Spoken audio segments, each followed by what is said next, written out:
Assalamualaikum warahmatullahi wabarakatuh. Waalaikumsalam warahmatullahi wabarakatuh. Dalam video kali ini kami bertiga akan melakukan praktek kucing.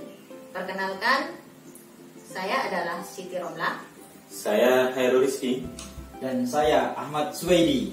Kami adalah calon guru penggerak angkatan kelima. Fasilitator kami adalah Ibu Israyani Masita dan pengajar praktek Bapak Abdul Qadimul Azhar. Pada kesempatan kali ini kita akan berganti peran. Jadi masing-masing CGP kami bertiga SMN 1 Waru ini akan berganti peran. Saya sebagai coach, Saya Koci, Dan saya pengamat nanti gantian, menjadi seorang coach. saya pengamat. dan saya coaching. Nanti ada 3 peran yang akan kami lakukan secara bergantian. Mari kita simak videonya bersama-sama. Salam guru Penggerak.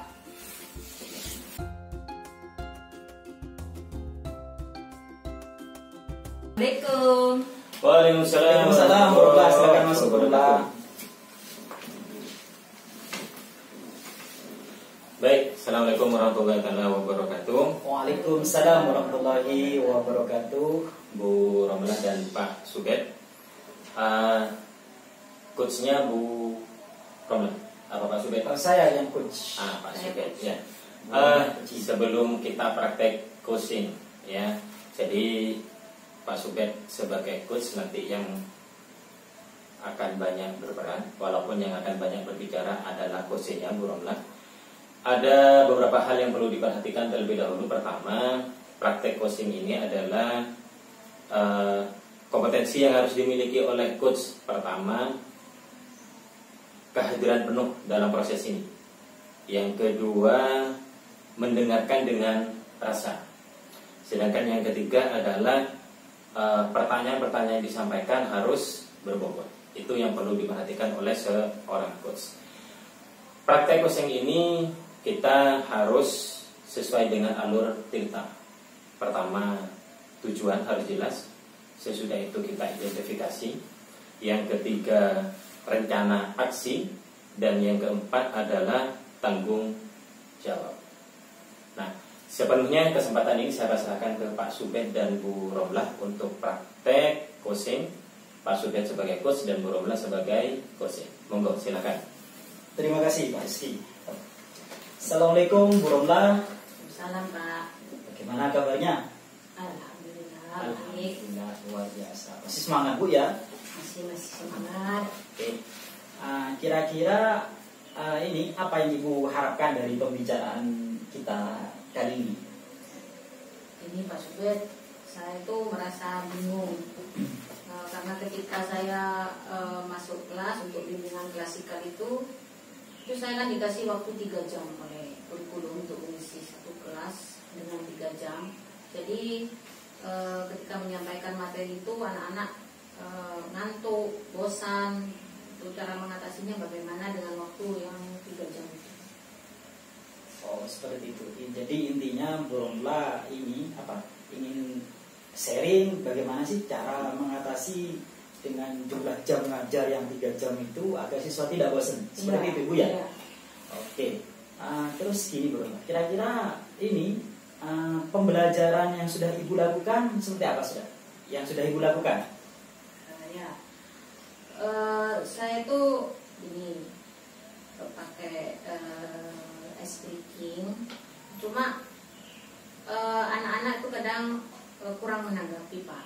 Pakai speaking, waktu speaking kan cuma sebentar, materi yang banyak. Jadi kalau sudah sampai di ice breaking itu anak-anak masih ini enak karena bermain kan. Cuma ketika sudah sampai materi, baca PPT, nonton video itu anak-anak sudah mulai bosan. Apalagi ketika saya tanyakan ada pertanyaan enggak, anak-anak tuh kan kayaknya enggak ada Bu gitu. Jadi mandek di situ kayaknya mau digunakan lagi nih. Gitu. Oh begitu Ibu Romlah.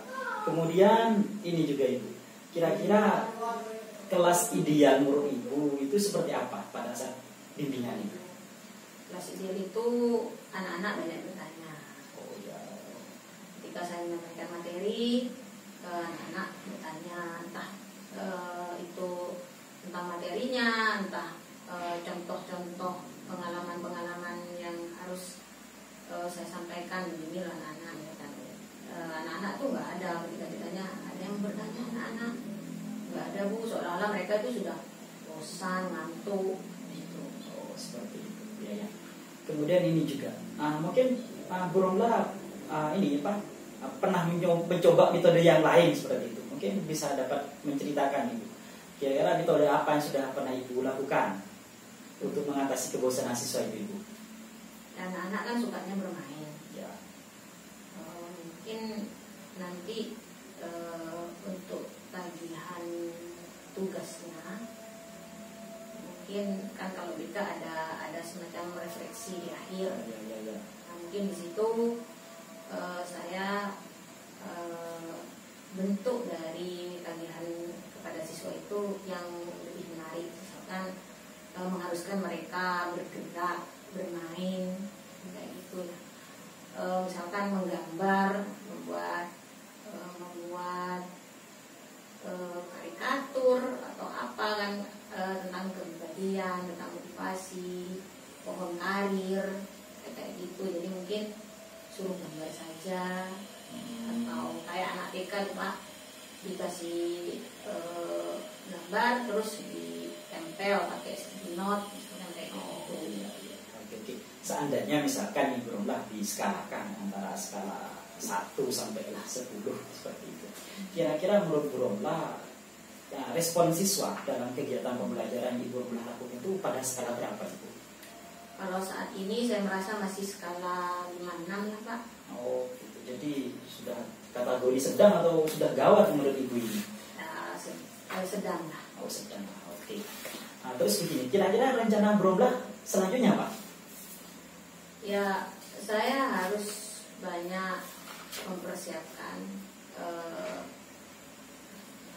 penyampaian materi yang lebih menarik. Mungkin video yang mungkin durasinya lebih panjang atau mungkin lebih dari 1. Kemudian ice breakingnya juga yang sekitar 20 menit mungkin, dan tagihan tugasnya juga intinya untuk materi dipersingkat saja. Mungkin anak-anak lebih suka menonton video ataupun membuat tugas dengan cara yang aktif bergerak. Oke. Semacam kinestetik. Oke. Kemudian Bu Romlah tadi sudah berencana ini akan membuat menyertakan video dalam kegiatan pembelajaran, memberikan SDK dan sebagainya. Kira-kira Bu Romlah akan memulainya kapan itu? Saya dalam 1 minggu ini harus mempersiapkan, karena memang RPL-nya, rencana pelaksanaan layanan itu masih terlalu kaku mungkin untuk anak-anak. Jadi harus mengadakan perubahan-perubahan di RPL, menambahkan ice breakingnya, kemudian tagihan tugasnya, menambahkan mencari videonya. Jadi mungkin kira-kira dalam 1 minggu ini saya sudah bisa mempersiapkan itu semua.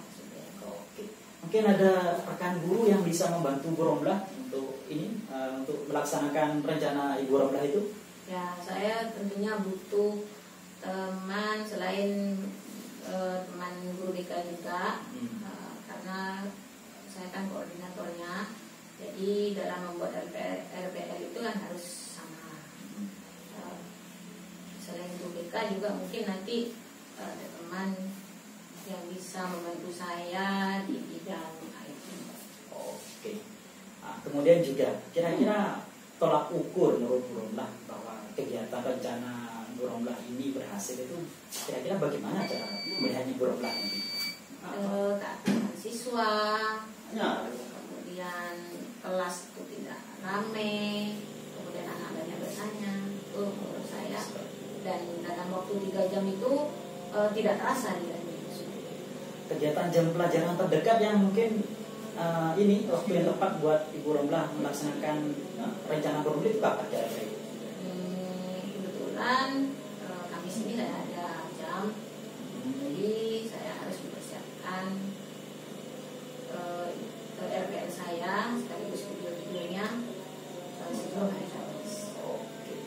berarti ini kalau dapat saya simpulkan bahwa Bu Romlah sudah punya rencana, insya Allah Kamis ini akan melaksanakan beberapa perubahan.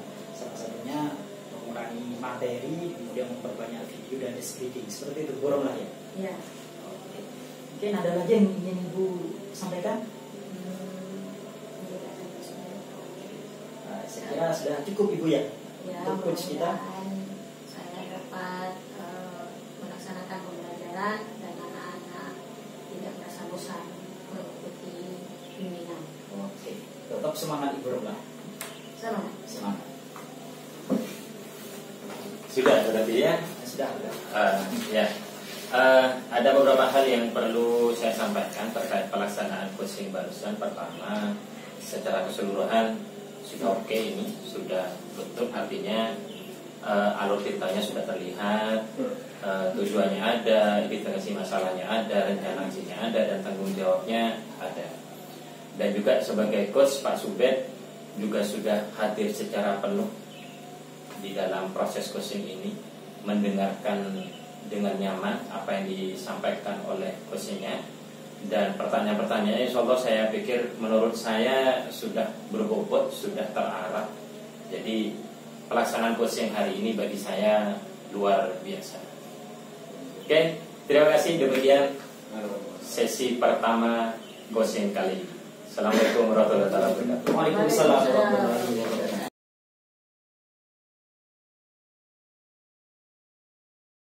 Baiklah, assalamualaikum warahmatullahi wabarakatuh. Waalaikumsalam warahmatullahi wabarakatuh.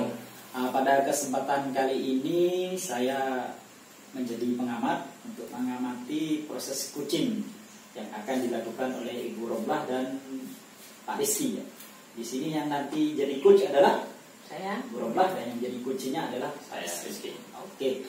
Sebelum coachingnya dimulai, ada beberapa hal yang perlu saya sampaikan. Yang pertama terkait dengan kompetensi seorang coach, yaitu satu, harus menghadirkan kehadiran penuh selama proses coaching. Kemudian juga harus mendengar aktif.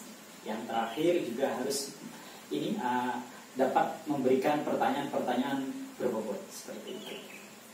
Kemudian dalam proses coaching yang akan kita lakukan, kita menggunakan alur tirta, yaitu T-nya tujuan, kemudian I-nya identifikasi, kemudian R-nya rencana, dan TA-nya itu tanggung jawab.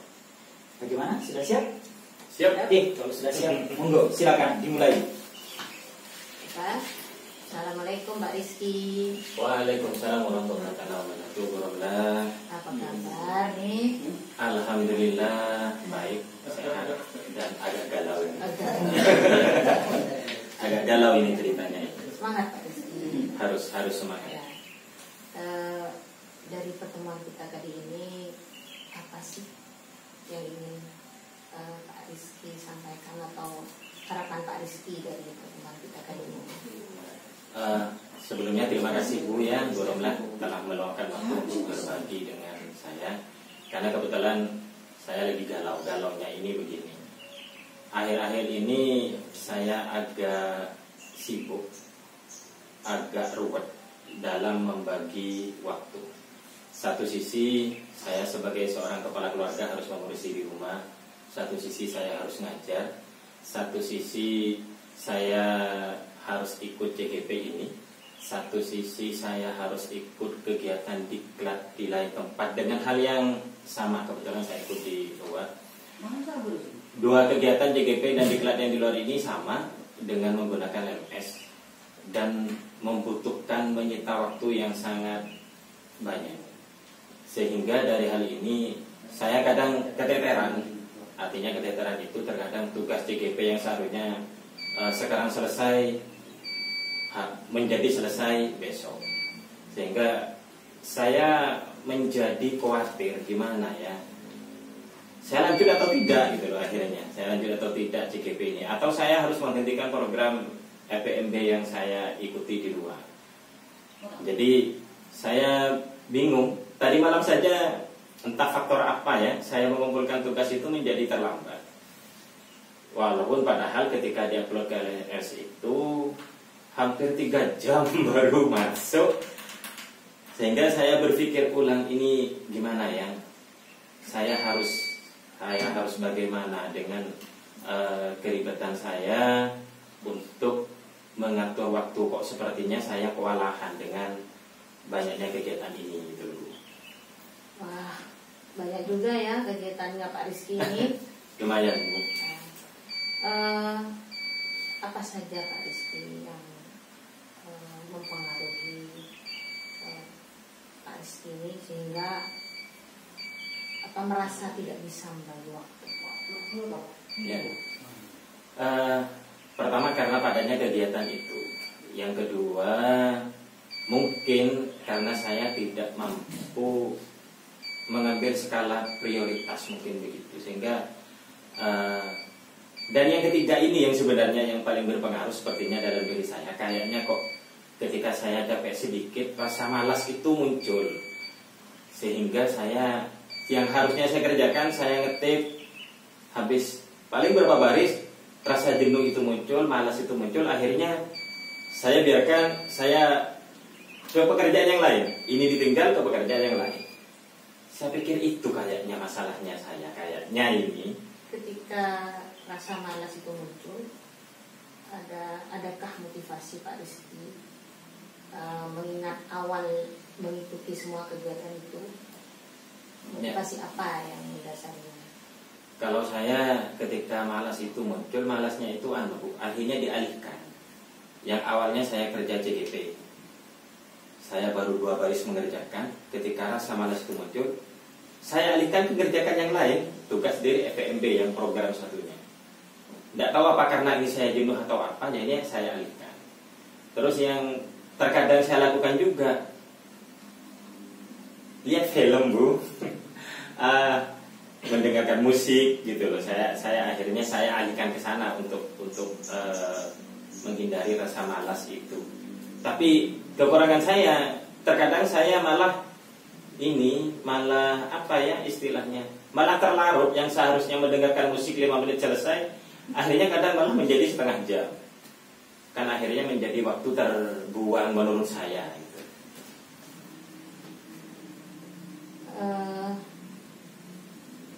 Apa yang akan dipersiapkan Pak Rizky selanjutnya untuk mengatasi rasa jenuh itu, selain mendengarkan musik ataupun menonton video?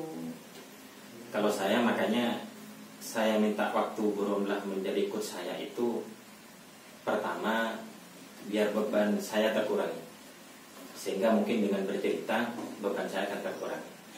Terus yang kedua, saya akan mencoba memaksa diri saya untuk menyelesaikan pekerjaan sampai selesai baru mengerjakan yang lain.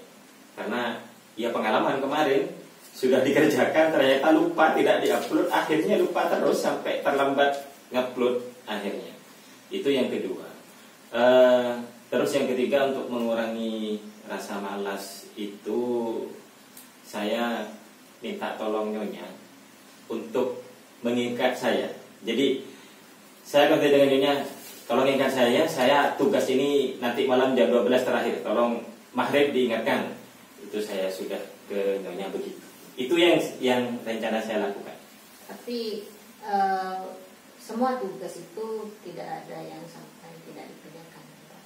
Oh enggak, semua tugas dikerjakan, tapi ada yang terlambat mengumpulkan kayak tadi malam. Ya, terlambat. Ya.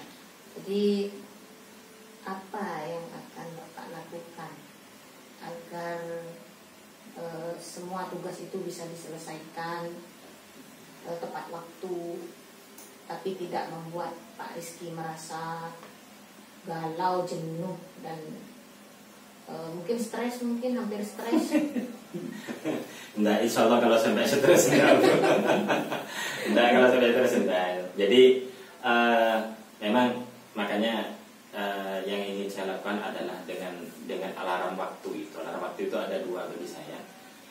Saya akan menyetel alarm di HP saya mengingatkan waktu itu. Terus yang kedua, alarmnya menggunakan keluarga, menggunakan Nyonya itu sebagai alarm. Jadi itu yang akan saya lakukan, sehingga saya harus bisa mengatasi agar tidak terlambat dalam mengumpulkan tugas.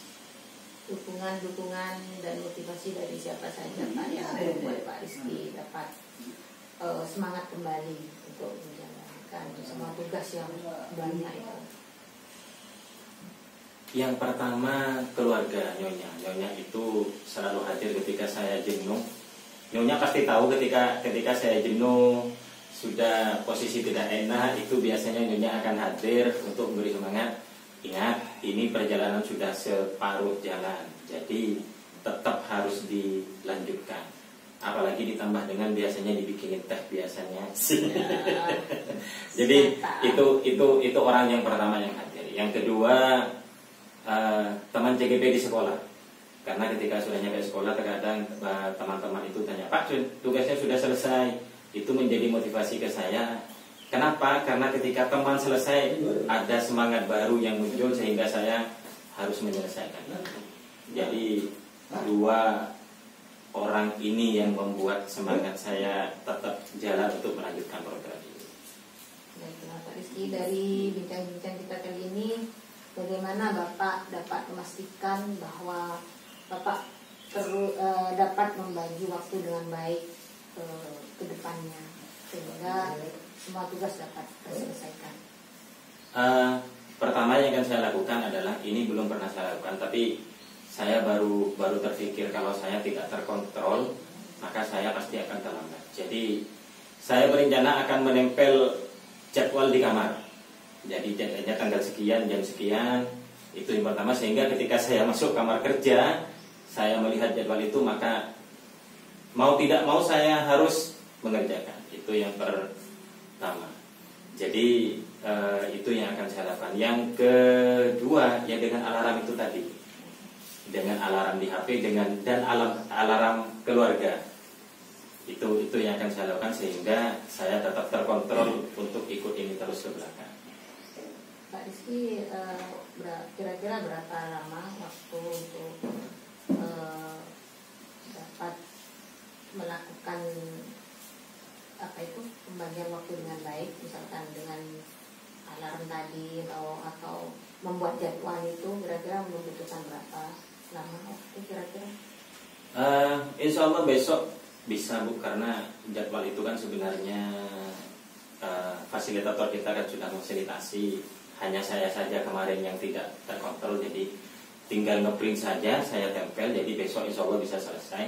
Alarm di HP pun ketika itu sudah tertempel di tembok, saya tinggal nyetel bahwa tanggal sekian, jam sekian, itu bisa diingat HP. Insya Allah besok, ya paling tidak kalau besok tidak selesai 2 hari, insya Allah finish rencana. Nah, jadi Pak Rizky sudah dapat memulai dalam 1-2 hari lagi untuk membuat rencana kerja, jadwal-jadwal yang terencana, kemudian ditempel gitu ya Pak.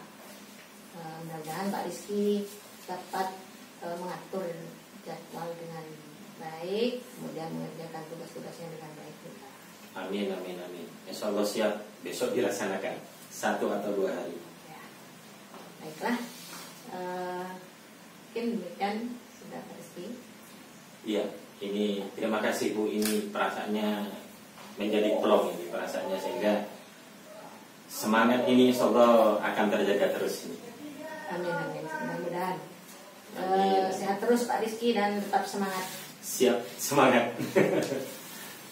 Oke, baiklah, sudah dilakukan coaching oleh Bu Romlah terhadap Pak Rizky, di mana Pak Rizky punya permasalahan yaitu sulit untuk mengatur waktu dengan banyaknya kegiatan yang harus dilakukan. Tadi saya melihat Bu Romlah sebagai coach sudah ini menghadirkan present, jadi ini sudah kehadiran penuh, juga mendengarkan yang baik, kemudian sudah mengajukan pertanyaan yang berbobot untuk membantu Pak Rizky menyelesaikan permasalahannya, juga sudah menggunakan alur tirta yang sangat putut, mulai dari tujuan, sudah ada identifikasi, kemudian sudah ini ada rencana, aksi, dan tanggung jawab seperti itu. Oke, luar biasa sekali, tepuk tangan buat kita semua ya.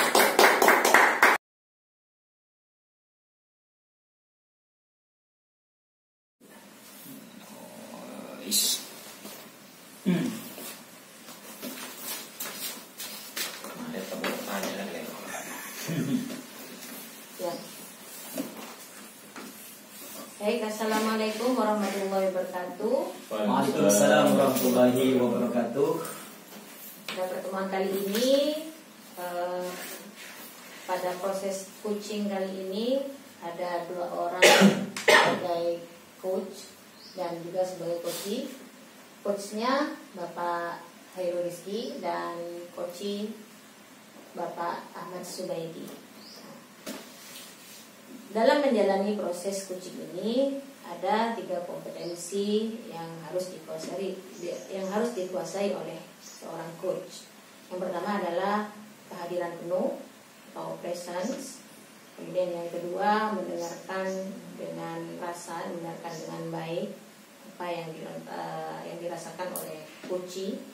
Kemudian yang ketiga, membuat pertanyaan yang berbobot. Pada proses coaching ini harus menggunakan alur tirta. Yang pertama adalah T itu tujuan, menyampaikan tujuan. Kemudian yang kedua, identifikasi permasalahan. Kemudian yang ketiga, rencana aksi. Kemudian yang keempat adalah tanggung jawab. Baiklah, bisa dimulai. Siap, terima kasih Bu Romla. Mohon diamati Bu ya. Selamat pagi Pak Subet. Selamat pagi Bapak Rizki. Sesuai janji kita kemarin, kita akan melaksanakan coaching pada hari ini. Mungkin Pak Subet bisa menyampaikan beberapa hal terkait apa yang dirasakan Pak Subet yang bisa sharing dengan saya. Monggo Pak Subet. Oke. Nah, begini Pak Rizki, saya kan selain sebagai guru juga mendapatkan tugas tambahan dari sekolah, yaitu sebagai wali kelas, di mana saya mendapatkan mandat untuk menjadi wali kelas 12. Saya berpikir karena kelas 12 siswa-siswa itu seharusnya kan sudah harus rajin, sudah tak lagi harus lulus dan sebagainya. Tapi dalam kenyataannya masih ada siswa-siswa yang sering bolos di kelas 12 itu. Makanya ini melalui diskusi dengan Pak Rizky ini saya ingin sekali kira-kira seperti apa solusi yang bisa saya lakukan nanti. Seperti itu Pak Rizky. Oh, oke. Jadi artinya Pak Subet ini akan sharing pemecahan siswa yang sering bolos di kelasnya Pak Subet. Bukan hanya di kelas saya, tapi beberapa kelas yang lain ya. Yang Pak Subet ajar ya? Iya. Pak Subet ajar. Oke. Terus kalau Pak Subet melihat siswa bolos ya, yang melihat siswa bolos, kira-kira Pak Subet apakah sudah pernah berbincang-bincang dengan mereka? Pernah ketemu lah, bolos kan, masa bolos dari awal sampai akhir? Iya. Yang selama ini yang terjadi apabila mereka ketahuan bolos, ya. Saya kadang-kadang ya mereka saya panggil, saya tanya kenapa kok bolos dan sebagainya. Dan itu berulang, kadang-kadang saya juga ini menghadapkan mereka ke guru BK untuk mendapatkan konseling. Tapi setelah beberapa waktu kembali lagi sering bolosnya seperti itu Rizky. Bolos berulang-ulang. Iya, seperti itu. Bolos berulang-ulang. Ya. Oke. Pak Subet apa pernah mengidentifikasi? Katakanlah kalau jangan semua siswa. Satu siswa katakanlah di kelasnya Pak Subet, misalnya di kelasnya Pak Subet. Apakah sudah diidentifikasi kenapa mereka bolos? Pada saat saya memanggil mereka, memang ada beberapa alasan mereka bolos. Ya, satu, kadang mereka tidak menyukai pelajaran tertentu sehingga bolos. Yang kedua, kadang-kadang mereka datang sudah terlambat sehingga takut dimarahi, akhirnya juga bolos seperti itu. Dan alasan mereka yang lain, kadang-kadang mereka juga jujur mengatakan males kata ikut kegiatan pembelajaran seperti itu. Oke. Jadi kalau sudah diidentifikasi permasalahan siswanya begitu, Pak Subet pernah menyarankan sesuatu pada siswanya? Ya, menyarankan agar mereka tetap harus rajin karena sudah kelas 12 tak lagi lulus dan sebagainya. Itu sebatas itu yang saya sarankan. Oh, oke. Ketika menyarankan kepada siswa, apakah ada siswa yang berubah ya ada yang sebagian sudah berubah dan tetap ini selanjutnya tetap sudah bagus. Ada yang sudah berubah tapi kembali lagi sering bolos lagi seperti itu. Kalau kasus yang sering bolos lagi, artinya sudah dikasih tahu, sudah rembuk wali kelas dengan BK, terus sudah dikasih saran motivasi oleh Pak Subed selaku wali kelas, terus mereka melakukan lagi. Untuk yang kedua ini apa yang Pak Subed lakukan? Ya, yang kedua yang akan saya rencanakan yaitu ini, saya akan melibatkan orang tua mereka. Orang tua mereka untuk juga memantau mereka, karena saya berpikir siswa bolos itu pasti punya alasan, bukan hanya tidak menyukai pelajaran. Bisa jadi mereka kan ini berangkatnya memang dari rumah sudah ada masalah di rumahnya, sehingga saya berencana untuk melakukan ini ingin melibatkan orang tua mereka dalam mengatasi siswa saya yang bolos ini. Oke. Ketika Pak Subed mau melibatkan orang tua siswa, berarti Pak Subed memanggil orang tua siswa ke sini atau Pak Subed yang akan ke rumah? Ini saya akan bekerja sama dengan BK. Yang pertama, memang apabila siswa itu bolosnya hanya beberapa kali saja, artinya mereka di kelas 12-nya bolos, mungkin saya akan memanggil mereka orang tuanya ke sekolah. Tapi apabila sudah sering, saya lihat data-data di BK nanti ini ternyata memang anak ini sering bolosnya sejak awal, maka mungkin saya akan melakukan home visit, akan mendatangi silaturahmi ke orang tua dari siswa ini, seperti itu. Oke. Kapan kira-kira Pak Subed bisa melakukan itu? Secepatnya, karena kalau tidak tertangani ini, saya khawatir mereka tambah lama bolosnya, tambah ini nanti di absen juga akan tambah banyak alfanya dan sebagainya. Ya. Iya, secepatnya ini kan bisa 1 hari, bisa 1 minggu, tergantung bisanya Pak Subed. Iya. Kalau rentang waktu kira-kira paling lama atau paling cepat Pak Subed bisa melakukan? Paling cepat saya akan melakukannya minggu depan ini. Minggu depan saya harus bergerak, ya, harus action untuk melaksanakan mengurangi siswa yang seperti ini. Oke. Ketika melakukan visit ke rumah siswa, terus apa kira-kira yang akan disampaikan Pak Subed ke orang tua? Ya, yang pertama saya mungkin akan menanya mereka bagaimana profil siswa ini berdasarkan versi orang tuanya seperti apa. Kemudian saya juga akan menyampaikan perkembangan belajarnya siswa di sekolah, sehingga nanti kira-kira ada data yang sama atau ini. Jangan-jangan kadang-kadang saya khawatir menemukan sebuah masalah, anak ini baik di rumahnya, dia berangkat dari rumah tapi tidak nyampe di sekolah. Atau sebaliknya juga bisa jadi anak ini memang dari rumahnya memang ini, jadi mereka tidak masuk itu dikata orang tuanya. Jadi saya ingin tahu dulu seperti itu. Oke. Ada rencana akhir sesudah home visit? Sesudah home visit, berikutnya saya ingin melihat perkembangan siswa berikutnya. Setelah di home visit, sudah saya komunikasi dengan orang tuanya, kira-kira anak ini berubah atau enggak? Ya. Oke. Baik, kalau itu yang sudah direncanakan Pak Subed, insya Allah semoga berhasil Pak ya. Iya, Pak. Karena tanggung jawab kita sebagai orang tua di sekolah itu, selama murid di sekolah berarti kita bertanggung jawab. Di rumah memang orang tua, dan memang harus ada komunikasi antara pihak sekolah dengan orang tua. Oke, itu Pak Subednya. Iya, Pak Rizky. Ada hal lain yang mau disampaikan? Saya kira cukup dulu. Ya, nanti kalau ada perkembangan, jelas saya akan ngajak Pak Rizky lagi untuk berdiskusi lagi ya, untuk memantau perkembangan yang sudah saya lakukan. Ya. Siap, namanya juga teman sejawat, kita Ya, saling sharing. Terima kasih Pak Rizky. Sharing, ya. Sama-sama Pak Subed, semoga sukses, tetap semangat, karena apapun yang terjadi, pendidikan berada di pundak kita bersama. Oke. Ya. Terima kasih Pak Rizky. Ya, sama-sama.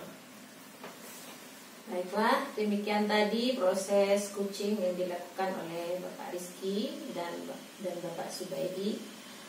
Dari proses coaching yang dilakukan oleh Pak Rizky dan Pak Subed dapat dilihat bahwa presence atau kehadiran penuhnya sudah oke, sudah ada.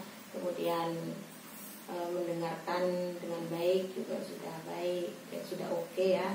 Kemudian yang ketiga, pertanyaan-pertanyaan yang diajukan sudah sangat berbobot sekali, dan proses coaching sudah sesuai dengan alur tirta. Ada tujuan, ada identifikasi kasus, dan ada rencana aksi yang akan dilakukan, kemudian ada tanggung jawab. Demikianlah proses coaching kali ini. Sampai jumpa pada proses coaching selanjutnya. Assalamualaikum warahmatullahi wabarakatuh. Waalaikumsalam warahmatullahi wabarakatuh. Tinggal satu video. Apa? Kenalan.